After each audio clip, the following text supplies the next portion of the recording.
Hello everyone, तर मग आज बघणार आहे आपण सोप्या पद्धतीने सोया बिर्याणीची रेसिपी। तर माझा व्हिडिओ तुम्ही शेवटपर्यंत बघा। तुम्हाला जर सोया चंक्स खायला आवडत असेल तर ही रेसिपी तुमच्यासाठी आहे, नक्की ट्राय करून बघा। सोया बिर्याणीसाठी लागणारी बेसिक सर्व तयारी आपण करून घेतलेली आहे। काही खडे मसाले, काही व्हेजिटेबल्स, दही आणि उकडलेले म्हणजे बॉइल्ड सोया चंक्स घेतलेले आहेत। आवश्यक तेवढे तांदूळ घेतलेले आहे। तर वेळ न घालवता आपण वळूया आपल्या रेसिपीकडे। त्यासाठी एका मोठ्या भांड्यामध्ये पाणी गरम करायचं आहे। पाणी छान गरम झालं की त्यामध्ये आपल्याला टाकायचं आहे तेल आणि बेसिक खडे मसाले टाकायचे आहे ना। याची आपल्याला छानपैकी उकळी काढायची आहे। पाणी उकळून आपण एका बाउलमध्ये घ्यायचं आहे सोया चंक्स। त्यामध्ये आपल्याला मोठ्या मोठ्या पीसेसमध्ये कट केलेले टोमॅटो टाकायचे आहे।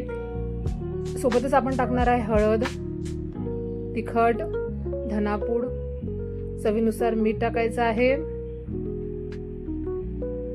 आणि दही टाकायचं आहे। 1 वाटी आपण दह्याचा वापर केलेला आहे। आंबट दही आहे, एवढ्या तांदूळाला दही आवश्यक आहे। दही टाकायचं आहे। सर्व इन्ग्रेडियंट छानपैकी आपल्याला मिक्स करून घ्यायचे आहे। 1 चमचा आपण त्यामध्ये बिर्याणी मसाला टाकायचा आहे। छान मस्तपैकी मिक्स करून घ्यायचा आहे, जेणेकरून सोया चंक्सला दही आणि मसाल्याचा टेस्ट उतरेल बघा।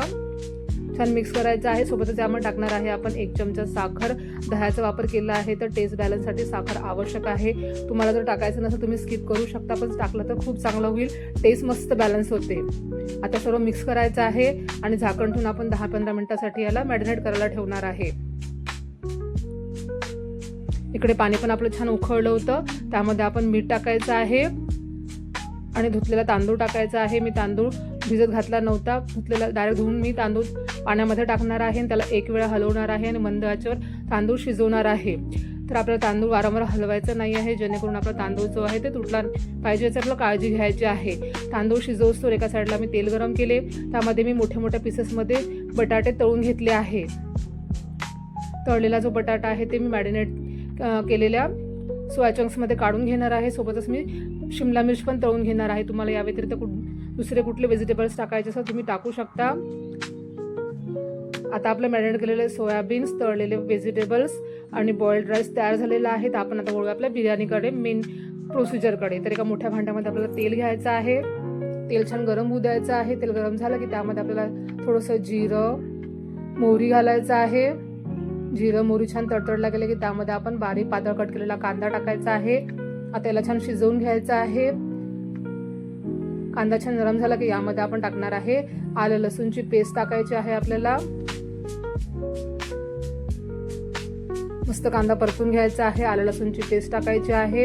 आता याला पण छान शिजवून घ्यायचं आहे। आपल्याला व्यवस्थित सर्व इन्ग्रेडियंट शिजला गेले की यामध्ये आपण टाकणार आहे मॅरिनेट केलेले सोयाबीन आहे, तळलेले व्हेजिटेबल्स आहे ते टाकायचे आहे। सर्वचे सर्व टाकून घेणार आहे आपण। आता त्याला छान मस्त परतून घ्यायचं आहे। तेल सुटोपर्यंत आपल्याला शिजवून घ्यायचं आहे। त्यामध्ये आपण पाणी टाकणार नाही आहे, तेलामध्ये शिजवणार आहे। याला छान तेल सुटतं। सर्व व्हेजिटेबल्स सोया चंक्स सहित मस्त शिजवून घ्यायचं आहे, मिक्स करायचं आहे। काश्मीरी लाल मिर्च पावडर टाकणार आहे कलरसाठी आपण।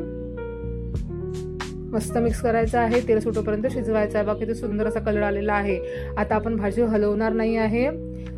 आता यावर टाकायचं आहे आपल्याला कोथिंबीर, सोबतच टाकणार आहे बॉइल्ड राईस आपण जे तयार करून घेतला तो टाकायचा आहे। मस्त पसरवून घ्यायचा आहे।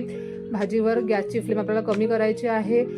आता राईसवर टाकायचं आहे आपल्याला 1-1.5 चमचा साजूक तूप, सोबतच टाकायचं आहे फ्राईड ऑनियन गार्निश करण्यासाठी